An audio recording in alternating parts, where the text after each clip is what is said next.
I think that's just a good reminder for people that when your first year or two won't be what you pictured, but that's okay. You know, you live and you learn and you take the lessons and apply them going forward. I think my first year and a half of living in Seattle, I was very deep in a depression. Like, it was just very, yeah, I mean, I was bitter. I don't know how else to put it. Would you be open to talking about moving with your ex-man and then Yeah, sure. as you were navigating new relationships in Seattle, did you ever feel like maybe this is not the city for me? Maybe like I don't vibe here. Maybe I'm too different or anything like that? Oh, that's so funny you asked that. Hi everyone, you're listening to Transplants, the advice podcast for city transplants navigating a big move and all the things that come with it. The next stop in our city series for season 3 is Seattle, and I have a return guest here to talk about all things living in Seattle, what to do, where to go, the whole shebang. So without further ado, I will intro our very, very special guest today, or turn it over to her to introduce herself actually. Hi Tara. Could you please share with the people your name, what you do, and what you're passionate about? Absolutely. So I'm Tara. I have been living in Seattle for about 3.5 years. I am very passionate about my business, jewelry making. I'm passionate about art and creativity. I'm passionate about empowering people to do what makes them passionate. And I have a jewelry business. I do South Asian stackable earrings and nose jewelry and all of that. And additionally, I also work corporate, but that's a secret because I don't like talking about it, but I will. Very fair, very fair. We're probably going to talk about it in this episode. But Tara, if y'all remember, and are actual listeners of the show, was featured in season 1, I think, and we talked about seasonal depression and like dealing with post-move blues. And I love that conversation because when you first move, especially going through your first winter post-move, there's a lot of emotions. There's like the seasonal depression, and then there's also the homesickness and like feeling alone. So that was like one of my favorite episodes from the earlier seasons. But I'm excited to chat with you today about living in Seattle. I've had the privilege of visiting you in Seattle and exploring the city with you a little bit, as well as like Portland. So I'm excited to get into it. But to give context to the listeners, what brought you to Seattle and what was the moving process like? So when I graduated from UT, I got a job in tech here in Seattle. I'm sure you can guess which company. And basically, I'd never been to Seattle before. I moved here sight unseen, didn't see my apartment, like literally never visited. Everything was completely new. So I packed up all my stuff into a U-Haul and drove cross country from Austin, Texas to Seattle over the course of like 3 or 4 days. Very intense, but also kind of fun. Got to see a lot of the country I wouldn't have normally ever have seen. So, you know, not bad. Looking back on that experience and just planning the move, is there anything that you would do differently? Honestly, no. I think,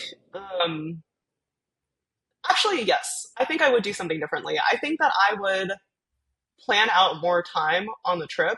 So instead of doing it 3 or 4 days, driving 8+ hours a day, I think it would have been more fun to kind of snake around and see some more of the country. Like, I didn't spend much time in Idaho, barely passed through it, but Idaho is so gorgeous. I wouldn't have expected it, but like Idaho is really pretty. Seeing some more of like Arizona, even like just kind of snaking around more. I wish I stretched the trip out and maybe driven and maybe driven like 5 hours a day versus as much as we did. And yeah, I mean, there's so much to see and so much to do. And I think part of like what makes long road trips so great is the little things that you see that you wouldn't necessarily see. Like the roadside attractions are really fun, and like little mom and pop restaurants and stores. So making time for those special moments that you won't really ever experience again. Yeah, exactly. Those are like those random once in a lifetime things. But I definitely get that. I love a good road trip. And like you mentioned, those side attractions are always so strange. I remember one time on a road trip seeing like, I think the biggest pistachio, a sign for the biggest pistachio in the world. And I was like, okay, cute. But it was like a plastic pistachio. It wasn't real. And I was like, okay, y'all didn't need to do all that. But hey, marketing. I think I know exactly what you're talking about too. I feel like I know about this pistachio. Exactly, exactly. Oh my gosh. Okay, you mentioned that you moved to Seattle because of a job out of undergrad, which is a very big point in someone's life where there's like a lot of transition and so much is changing when you're moving from school to like the real world. As you were navigating that transition, were there any fears that you had like before moving and just about your next chapter, and how did you overcome them? There was a lot of fears. There were so many fears. I think a huge fear of mine was how am I going to start over and make friends? Like that was a huge one, like community. In Texas, I have a lot of family, and my sister lived in Austin, so I had, some emergency content. I had an emergency contact to put down, at the Yeah. doctor and everything that could actually come drop everything in, help. But yeah, I think my biggest concern was like, how am I going to meet people? Mm-hmm. Additionally, like I said, like having never been to Seattle, what am I even getting into? Like I actually lived in Kirkland, which is on the Bellevue side, on the east side. So it's like 30, 40 minutes away from Seattle proper. And I didn't know that Kirkland was for kind of older folks and families and everything. So as a 22-year-old moving to there was not necessarily the move, but I didn't know. I didn't know what I didn't know. And I guess that kind of helped the transition also, like not moving directly to like the thick of things. Um, I guess I wouldn't know, but things happen for a reason. I really believe that. I think I overcame the friends thing by just getting myself out there immediately. Mm-hmm. So as soon as I got there, like I was on Bubble BFF, like swiping through, trying to see, like, okay, can I vibe with her? Like, does she seem like someone that I could go get coffee with, go shake booty with? Like, Yeah. who can I connect with? And I think just getting off like your mental, what am I trying to say? Getting through your mental block as soon as possible of meeting people and like that fear of, oh, like am I going to be accepted, just like that fear. I think Mm-hmm. that's the best way to do it. You just got to do it. Like there's no way around it. Sometimes you just got to do it. Exactly, exactly. Putting yourself in the situation as quickly as possible before you have like the time to overthink it is so so important, especially when you're navigating any new situation really. But I do remember visiting you in Kirkland and being like, girl, this is suburbia. Very much so. But it was a cute vibe. It was a cute vibe, but you made it. I feel like that's the situation for a lot of people who can't like visit the place and kind of have to just go sight unseen and figure it out when you get there. So I think that's just a good reminder for people that when your first year or two won't be what you pictured, but that's okay. You live and you learn and you take the lessons and apply them going forward. Totally. Like you got to give yourself time to breathe and just figure Yes. it out. Because if you expect yourself to have it all figured out when you immediately get there, I'm sorry, but I think you're going to be a little disappointed. I think that you got to learn things the hard way sometimes. Yes, exactly. That is also a good reminder for me since I'm like 2 months into a new move and I find myself every day being like, oh, I wish I had my routines down. Like, I wish I had like my friend group and all the things, but I'm trying to take it one day at a time. Oh, what a life. What a life. What a life. Okay. Getting into the nitty gritty of Seattle and what it's like living there. To kick off that piece of the conversation, I would love for you to describe Seattle in three inanimate objects. Hiking boots, Right. a ThinkPad laptop, I think bad. and a cup of overpriced coffee. You ate that. That is so good. That is so good. Okay.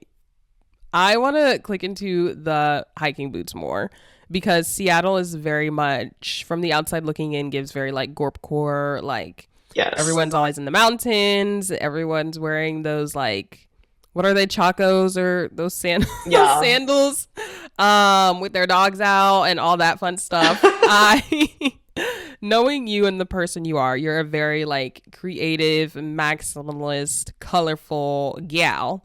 So, when moving to Seattle, did you feel like you were trying to maybe change parts of yourself and how you presented, or did you really lean into you and like the differentiating factors that make you you in order to, navigate new relationships in the city?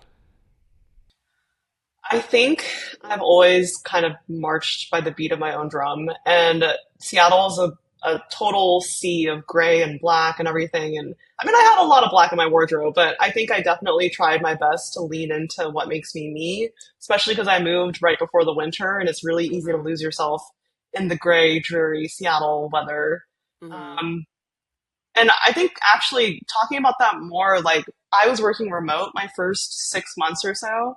Mm-hmm. And so I wouldn't leave the house for days at a time. And I mean, don't recommend that, but the only way to really, the only way to really feed my spirit was like to show up for myself and actually dress up. And, even if I'm just filming content and like dressing the top half of my body as I did for today, um, you gotta do the little things like that. Yeah, exactly, exactly. Look good, feel good. As like cliche and oversaid as it is, it's so important because the way you present yourself affects your psychology and how you show up in the world. As you were navigating new relationships in Seattle, did you ever feel like maybe this is not the city for me? Maybe like I don't vibe here. Maybe I'm too different or anything like that. Oh, that's so funny you asked that. Yes, all the time, constantly, even now. Um, Period. I have grown to actually have a really strong respect and love of Seattle, but I still feel like it's not my city. I'm definitely a visitor here. I think a big part of that is that the culture, the West Coast as a whole, I love the West Coast. I Mm-hmm. think there's a lot of variety, but it is like a more chill, laid back kind of feel. And Seattle, especially, is a very interesting mixture of very heavy tech and very heavy nature, which are kind of Mm-hmm. opposing, but they fit together like glue here in Seattle. And Yeah. both of those aspects are not necessarily strong interests of mine. Um, but I do my best to try and incorporate those things. Like I work in tech and like I do try and get out and like see the nature. It's beautiful. I love nature. I'm just Yeah. not really like I'm going to go on a 10-mile hike kind of person. Yes, Um, that's fair. that's being too alone with my thoughts. You mentioned that you would say that Seattle is not really your city. When you were first moving, did you have some type of inner dialogue, inner battle about moving to Seattle rather than like a dream city post grad? Because during that time period, and just in your 20s in general, it's always romanticized to live in New York, LA, San Fran, whatever, all the things. So, did you feel some type of like resentment when transitioning and like moving to Seattle and knowing that that's where you're going to be for the next couple of years?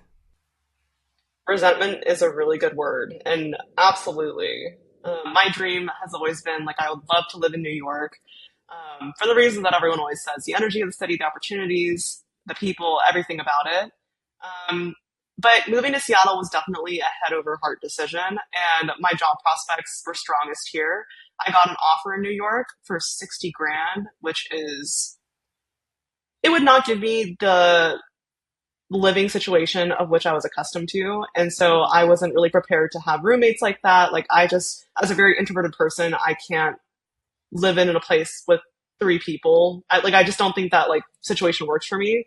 Yeah. Um, so I think I had to just go with what was practical. And I did feel so much resentment about it for a long time. Like I think my first year and a half of living in Seattle, I was very deep in a depression. Like it was just very, yeah, I mean, I was bitter. I don't know how else to put it.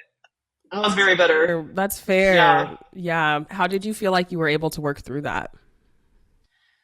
I think it was meeting people and building my community. I think Yeah. that really helped bring me out of it. Like once I had a good group of friends and also moving out of Kirkland, moving to like actual Seattle proper Mm-hmm. was huge for me because now suddenly I was like 15 minutes away from my friends. I didn't have to cross over a bridge and like, spend 40 minutes driving on a night out. I could just Uber home and it wouldn't cost me $100.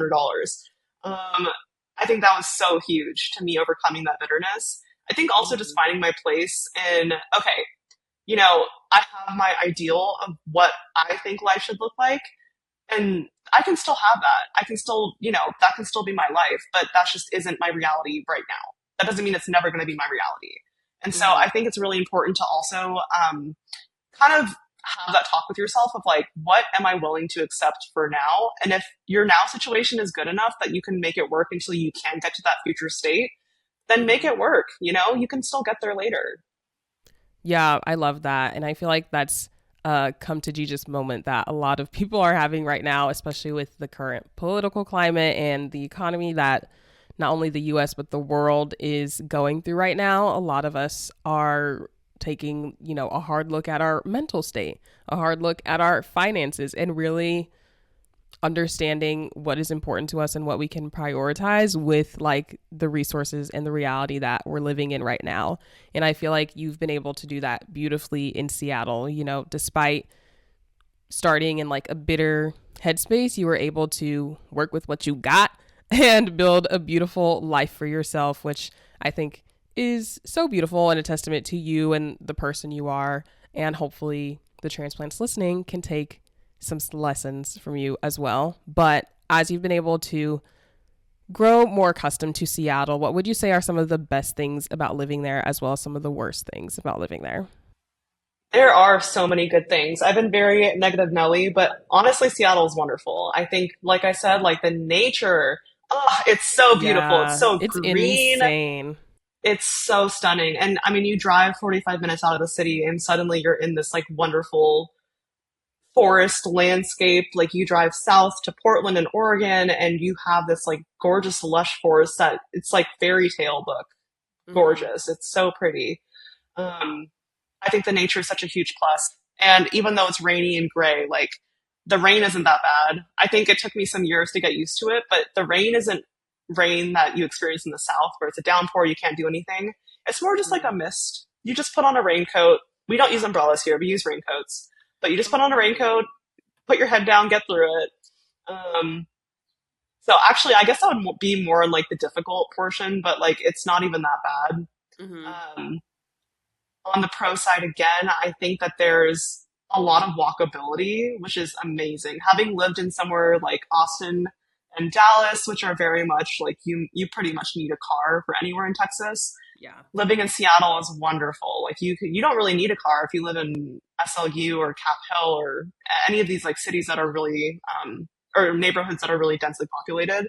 You have a Hmm. grocery store in walking distance. There's bars in walking distance. Like I love the walkability. I think that people can go in the plus and negative category. I've made some of my best friends here. I've made incredible connections. I met my business partner here, who I love and respect so, so much. And there's really incredible people here. I Yeah. think that the Seattle freeze is a little real. I think that people can be a little cold. And also, there is a culture of flakiness here, I found, Mm. um, where you know, I think it's also important to acknowledge that not everyone in your life is going to be a forever person. Like people are like seasons sometimes, and like you can appreciate it for what it brings you, but that doesn't mean that they're going to be there next year necessarily. But you can still enjoy the memories that you made. Yes, exactly. And for the people listening who don't know what the Seattle freeze is, can you explain what it is? Yeah, the Seattle freeze is just this concept that people in Seattle are kind of cold. Um, People have a guard up, and it's a little difficult to break through that exterior and get to know people closer. Um, yeah, I mean, people that are native to Washington have this kind of vibe to them. Like, not everybody, of course, but there is a vibe of just like sticking to your own. And I think it's because there are so many transplants in Seattle that come and go that it's maybe that kind of mentality of like, oh, you might not be here in a year, so like, I'm not going to spend time getting to know you. That's just me speculating, but I mean, it's real. Dang. I was hoping that it wasn't because that can be so disheartening if someone who's like trying to move there. But regardless, there's always wiggle room. That's not the reality of everyone. Totally. Yeah, no, and to add to that, like I met so many people, like I said, like I met so many people. So any listeners that are moving to Seattle, like please don't be disheartened. Like there are so many incredible people here. And even if you don't vibe with people that are from Washington, like there's so many transplants too, just like you. So like you'll definitely meet people that are looking to make friends.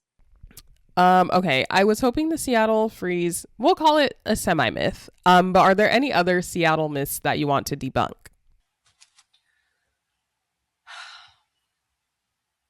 I think this is, I guess, a little negative one. I'm gonna think of a positive one as well. Okay. But Seattle being on the West Coast, that it's like less expensive than California. A little true. I mean, California is crazy expensive, but I think people underestimate the cost of living here in Seattle. Hmm. It's very expensive. The cost of food, going out to restaurants, like everything is expensive here. He's aggressively rubbing his head against my laptop. Sorry, my cat is being very needy. Um, so I would say it's a little bit of a myth that like you have better bang for your buck here. But that being said, like for Seattle being the city that it is, that has so many cool things to do, I think that it's worth it. Seattle's very gorpy and very techy, and that's true. But also, there is a pretty cool art scene here. I think it's very understated that people don't talk about it when you're not from Seattle, but it exists and it's super cool. Hmm. Um, there's an art walk in Belltown that's every month. I think it's the first Thursday of each month, but that needs to get fact checked. Um, and there's a lot of studios here and opportunities to connect with other artists. Like artist meetups are a thing. There's also like a lot of individual artists that if you're just searching on Bumble BFF for someone to paint with or something, you will absolutely find somebody.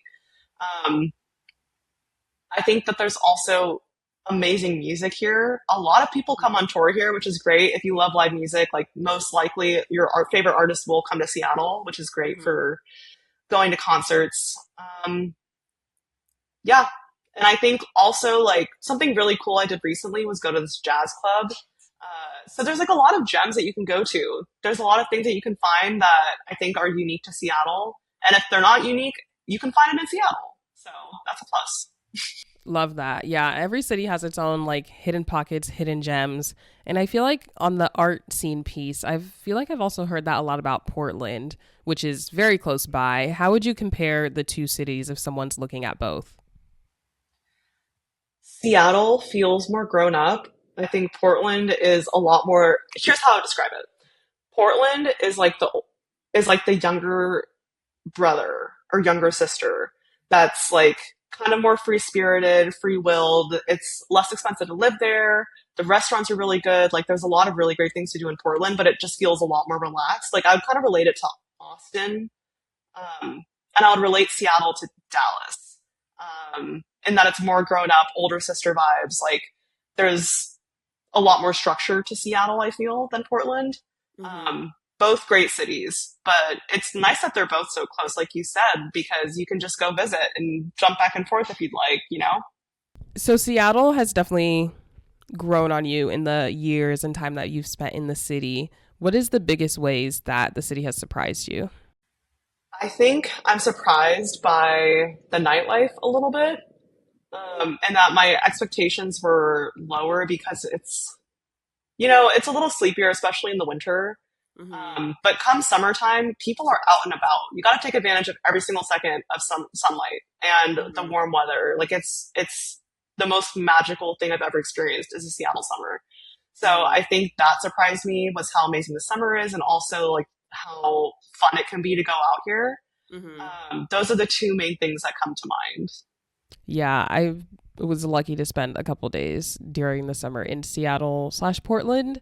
And I feel like the summer weather there is like the perfect summer weather. Like it's hot, but it's not like Texas where you're like burning up and like your makeup sweats off in 10 seconds. There's still like a slight breeze. It's just like peak summer weather, which I love. But you've spent how long have you been in Seattle now? 3 years? About 3.5 years. Okay, so you are in the city. Like you have grown roots there. Like you are bumping and jiving. How, or I guess I should reword this. What is the greatest lesson that Seattle or just moving away from home in general has taught you about yourself and others? I think for myself, it's taught me how strong I can be, which sounds a little hokey, but I think it's true. I think when you live by yourself and you start over, it really shows the grit that you have. And if you feel like you don't have grit, it'll teach you real quick. Like you will develop it. Mm-hmm. It's really important for you to learn life skills of like, okay, what do I do? How do I set up a driver's license? How do I Yeah. register my vehicle? All those things that are really annoying. Like it makes you buckle down and get it done. And I think that's a really great crash course in being an adult. Yeah. Um, and about other people, I think that it taught me a lot about how to maintain relationships when you're not seeing them every day, how to be intentional with choosing time to spend with people. Because when Mhm. you're in school, you're seeing people every day, you're on a schedule, you live next door. What do Yeah. you do when you live 15, 20 minutes away from someone and you don't have a reason to, you're in totally different worlds? Like, how do you connect with those people? So Mhm. I think it's taught me to be very intentional with how I spend my time socially. Mhm. And also being intentional about like if this person doesn't make me feel good when I part ways with them, like do I want to continue investing time in that relationship? Mhm. If someone isn't positively adding to your bucket, then I think that it's okay to kind of, part ways and move on. It doesn't make them a bad person. Um, but just being very intentional with how you spend your time. Because as an adult, it becomes very rare, I found, to have free time. Yes, very, very much so. Very much so. So you have to pick and choose who is, I was going to say worthy, which sounds kind of weird, but also, yeah, it's true. Who is worthy of like your free time because that is very precious and we're not going to get that back.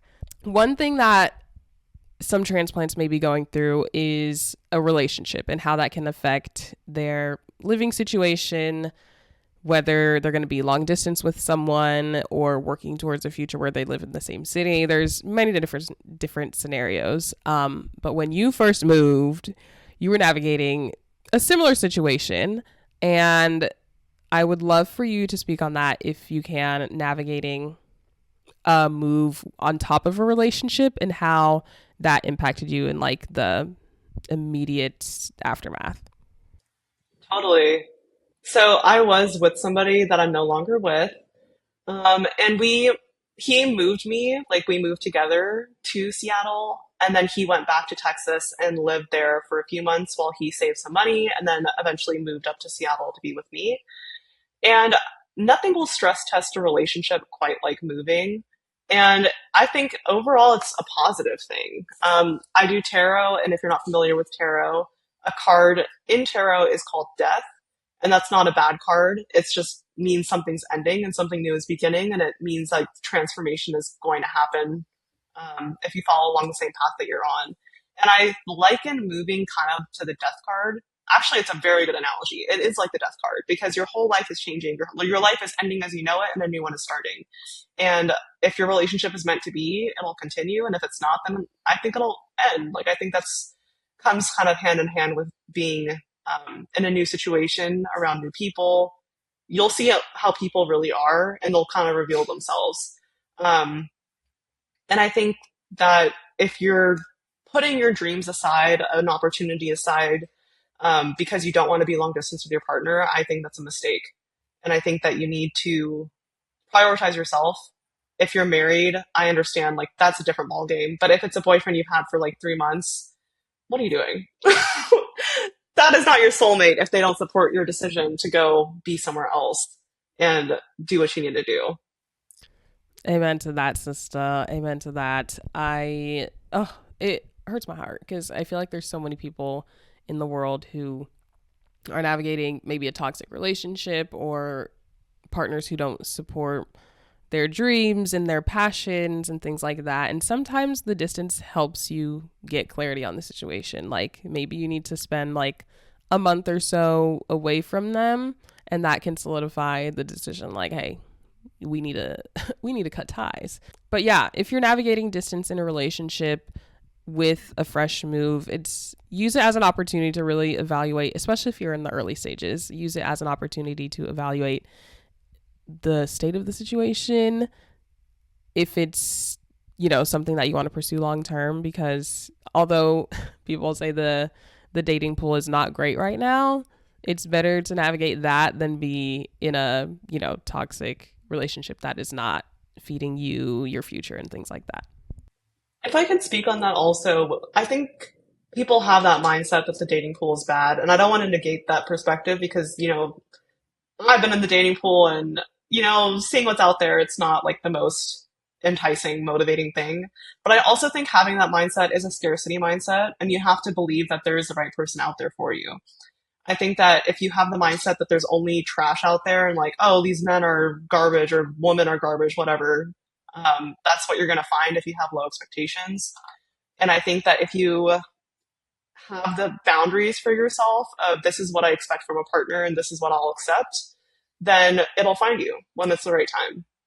Yes, agreed, agreed. You have to go into those situations with the mindset that everything is going to work out because it is going to work out. Your mindset affects how you show up. And if you're, navigating the world with those negative thoughts, then that's going to become your reality. Unfortunately, delusion, as much as people say it's delusional, I don't think it's delusional. It's shifting your mindset and your energy on the track and path that you want to be. And that's like half of the battle. Your thoughts shape your reality. There's scientific proof that your thoughts shape your reality. Then you can believe that it's woo woo, but that's not serving you. Like, if you want to live in reality, there's so much about the world and everything that we don't understand that, like, having a limited mindset in that way only limits you. That's my Yes. woo woo thought for today. No, I love it. It's so true. It's so true. It's all tied to, psychology and our brain and how our inner thoughts affect our outer behavior, which I can go on a tangent about. But any hoosers, to wrap up our conversation about living in Seattle, what advice do you have for anyone who's looking to move here or just moved here and is just trying to figure it out? Closing thoughts, I think Seattle is a wonderful city. I think that Seattle is the epitome of it is what you make of it. If you choose to spend your winters tucked in and cozy but by yourself and you don't put yourself out there, you'll reap what you sow in the summer. And that sounds a little harsh, but I think that Seattle is a great crash course in, like, if you're like me, making yourself uncomfortable. Um, I think that you need to put yourself out there as much as you can and also like develop a tougher exterior, especially if you're from the South. People are so welcoming and like there's that culture there. And I think you need to acknowledge that things are different here. I'm making it sound like it's a whole different world, but my best advice for living in Seattle is enjoy the time you have here because it truly is one of the most special cities I've ever been to. Having traveled the world, Seattle is such a special city. Between the nature, between all the restaurants and the coffee shops and all the little pockets you just wander by and see and stop by. It's such a special place to be. And if you're having a difficult time adjusting, just trust the process and trust that it will get better because it will. I, speaking from my personal experience, had such a difficult time the first year and a half. And now I feel like I've never been happier. My life has never been fuller. And I feel like I'm living the reality that I always wish that I would have. And I didn't expect to have here, but it'll happen. Like, it'll happen for you. You just have to think positive, put yourself out there, do the things that you know are going to sow future positivity and cultivation. Um, if you don't see immediate results, that's normal for living in a new place. You just gotta keep going through the motions and keep laying the track for your train to drive across. No, fair. Yes, it's like building the plane as you're flying it. Yes, yes. That's my favorite corporate analogy. I say that all the time. Yes, same, same. My coworkers love it too. Love it too. But I mean, that is kind of the reality of being a transplant. Like you're doing a lot at once, which can be hard, but I don't know, you just got to do it in order to, build the life that you want. Simultaneously, give yourself grace because you're navigating like a new situation. There's a lot of things being thrown at you, but you have to make the most of the opportunity that you have. Things that are not hard are very rarely worth doing. So do the things that are hard because not only will it help you grow, but it usually leads to something beautiful.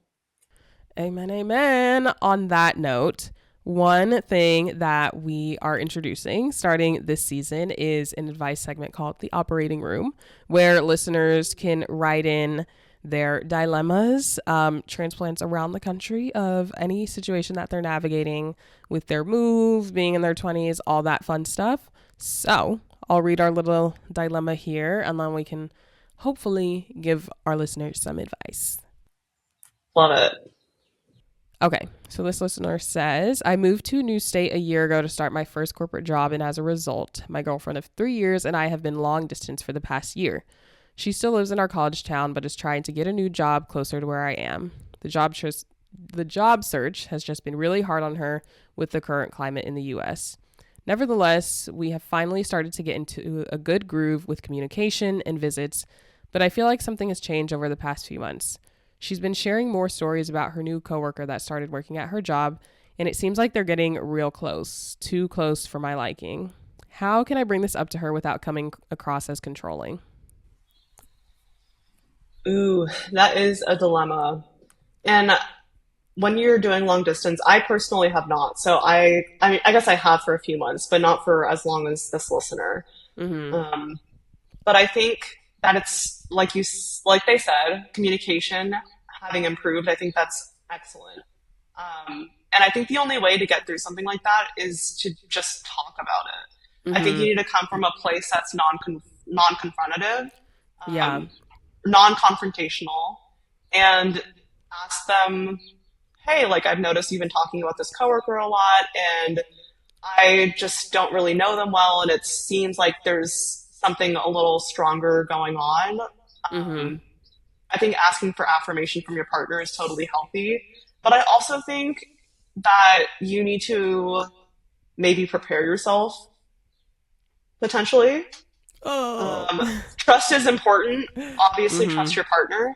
But I mean, if they say something you don't like, maybe prepare yourself for that as well. Like maybe there are some feelings developing, but feelings developing doesn't mean that they're going to leave you and they don't care for you the same way.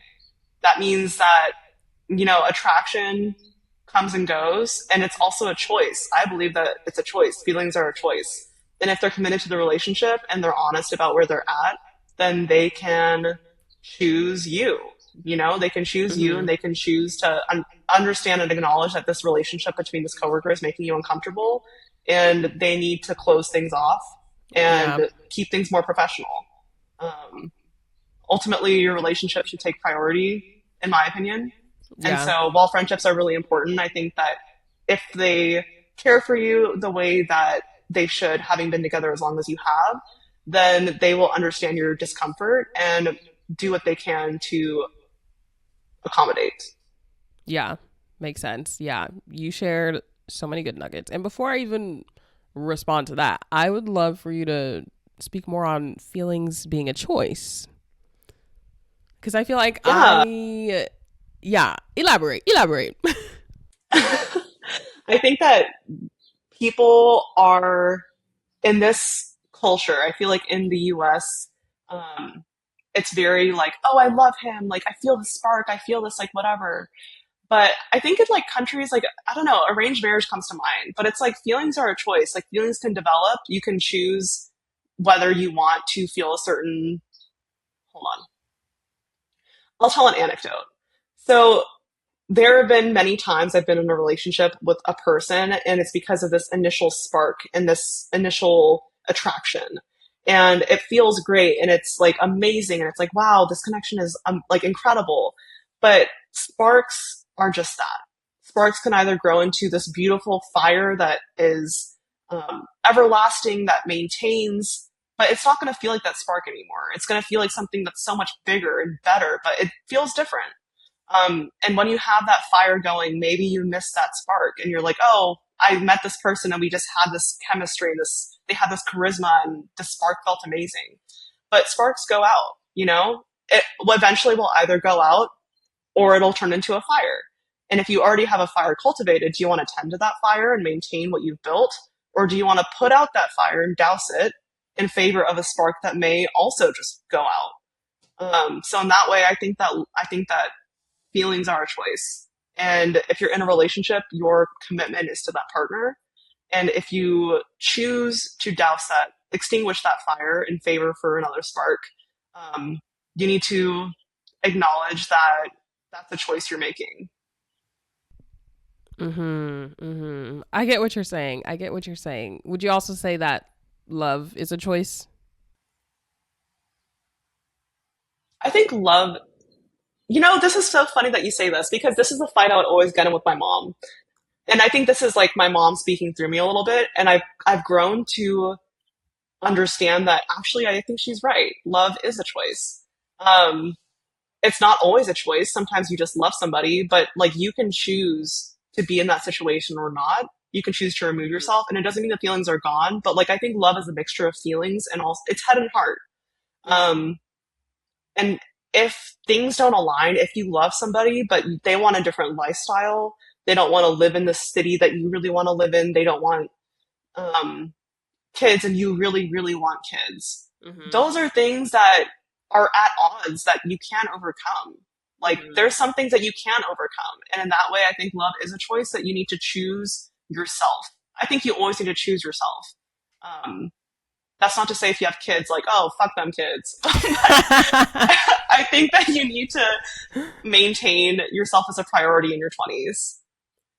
Agreed, agreed. I That's interesting that you say that. I feel like I would always lean towards, and maybe most people do, like the act and the behavior as a result of feelings is the choice rather than the feeling itself. You know, like choosing to stay in the relationship or choosing to act on an emotion that you're feeling like towards someone, if that makes sense.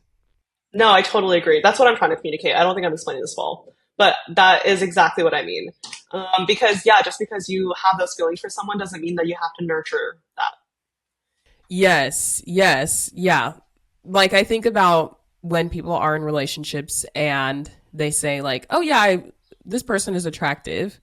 Like you can there's like millions and billions of attractive people in the world, but it's not like I'm in a relationship and also trying to be with these other attractive people, you know? Like Yeah, I also think it's a mindset thing. Like I think um, we see attractive people every day, right? Like there's so much beauty in the world, but there's a way of appreciating someone from an aesthetic point of view and also being like lustful and weird. Like mhm. I think when you're in a relationship, like you can have, and this is like also me as a Taurus, like romantic lover girly. You can put up a blocker to be like, I choose to have these eyes for my partner. And just because I see someone attractive, I can look at them and respect or appreciate them aesthetically, but I'm Mhm. not going to look at them and be like, oh, I want to get in bed. Like, I Yeah. think that there's a way to like respect your partner and make that mental decision of like, I'm not going to think of others that way. Yes, yeah. There's definitely a way to separate the two and hopefully this person's girlfriend is doing that, but like you mentioned, I think that communication piece is super big and from what like the little information that we have it seems like it's getting better, which is good. Mm-hmm. There's always, you know, room for opportunity within any relationship, so continue to cultivate that, but you shouldn't feel hopefully at this point you shouldn't feel like scared to bring something up in the relationship. It's always hard to be vulnerable and put yourself out there and like let someone know that something that they're doing hurts you because that's always hard. You never know how someone is going to react. Yeah. Hopefully you're in a situation where you know how your girlfriend might react. Nevertheless, it's scary, but depending on how she responds to something that you bring up that, you know, concerns you, I think will be a telling sign of potentially the Yes. future state of the relationship. No, you hit the nail on the head completely. I mean, how they react really tells a lot. I think that you should pay very close attention to how they react because Mhm. relationships are going to come with a lot of difficult problems. And Mhm. if you can't have a difficult conversation, peacefully and respectfully, then what does that say for future conversations that are going to be difficult? Because, that happens in relationships. It's going to happen again, guaranteed. Not necessarily Exactly. this exact situation, but Yes. Yes, exactly. Don't let it marinate because then it'll just fester into resentment for your partner, which we don't want. But, you know, take the time to definitely collect your thoughts and present it in a way that is, you know, constructive in a normal conversation. And hopefully from there, it'll turn into a productive conversation. And if not, good luck, Charlie. Good luck. But hope your relationship. Hope if you love her. Hope y'all make it to the end of the line. But that was it for the advice segment. Thank you for answering that dilemma. I really appreciated your point of view. love to this listener. Much love, much love. Thoughts and prayers, thoughts and prayers. But that wraps us up for this episode. Are there any other parting bits of advice or wisdom that you want to share with the transplants listening? If you're listening to this show, keep listening, download episodes, share it with your friends and family. Also, it probably means that you're Yes. moving to a new city and it's going to be a whole new world for you. And this is such an exciting time of your life.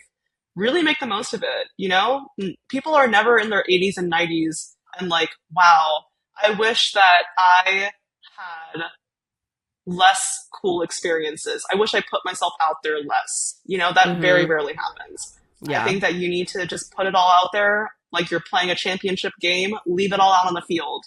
Yes. Amen to that. And with that, that wraps up this episode. Is there any other personal things that you want to promote? Because you're an entrepreneur, iconic girl, entrepreneur, artist, doing all the things.